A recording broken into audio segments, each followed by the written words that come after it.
Ya, kita masuk ke informasi terpopuler dari CNBC-Indonesia.com, di mana informasi dari internasional pertama datang dari Menteri Keuangan Kanada yang juga Wakil Perdana Menteri dari Trudeau, Chrystia Freeland, mengumumkan pengunduran dirinya pada hari Senin. Diumumkannya setelah perselisihan dengan Perdana Menteri Justin Trudeau pasca rencana Amerika Serikat untuk menetapkan tarif impor sebesar 25% bagi barang-barang dari Kanada di bawah pemerintahan Donald Trump.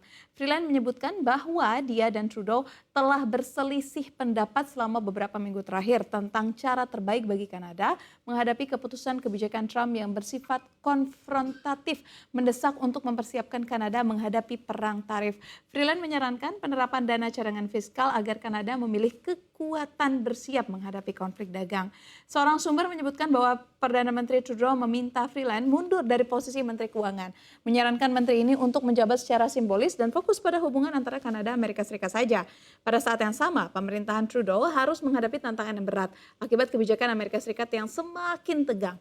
Kanada yang mengirimkan 75% ekspornya ke Amerika Serikat berada dalam posisi tersudut dalam perang dagang yang tidak dapat dihindari.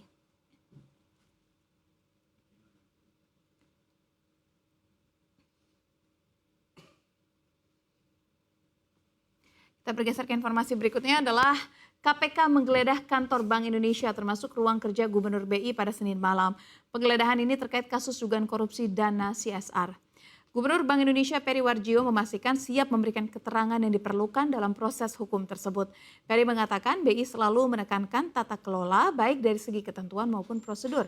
Peri menekankan program sosial Bank Indonesia hanya diberikan kepada yayasan bukan individu. Yayasan tersebut harus bergerak di bidang pendidikan, pemberdayaan ekonomi masyarakat dan agama. Peri mengatakan dalam pengambilan keputusan pemberian dana, BI juga melakukannya secara berjenjang. Peri mengatakan Dewan Gubernur BI akan menentukan alokasi dana PSBI per bidang. Melalui rapat sementara pelaksanaan programnya akan dibahas dalam forum yang terdiri dari kepala satuan kerja di pusat dan juga daerah serta pelaksana. Sebelumnya pada September lalu KPK mengungkap dugaan penggunaan dana CSR bermasalah karena tidak sesuai dengan peruntukan. Dana CSR diduga digunakan untuk kepentingan pribadi. Direktur Penyidikan KPK Asep Guntur Rahayu menyebut KPK telah menetapkan tersangka dalam kasus ini, hanya saja belum mengumumkan identitasnya kepada publik.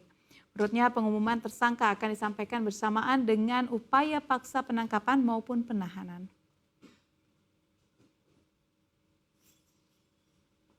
Kita masuk ke informasi ketiga pemirsa, di mana Alfamart mengumumkan penutupan 400 gerai pada tahun 2024.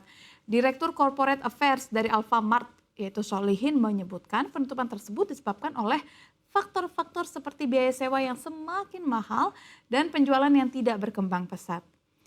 Menghadapi tantangan tersebut, Alfamart menetapkan target ambisius untuk tahun 2025 dengan rencana menambah 1.200 gerai baru di seluruh Indonesia.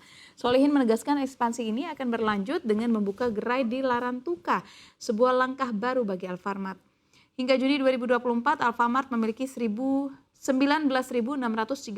gerai dengan 14.369 gerai milik sendiri dan 5.269 gerai waralaba.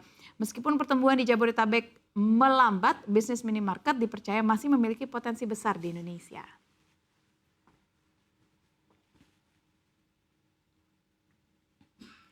Selanjutnya, pemerintah akan mengenakan pajak pertambahan nilai atau PPN sebesar 12% pada jasa kesehatan dan pendidikan premium mulai 1 Januari 2025.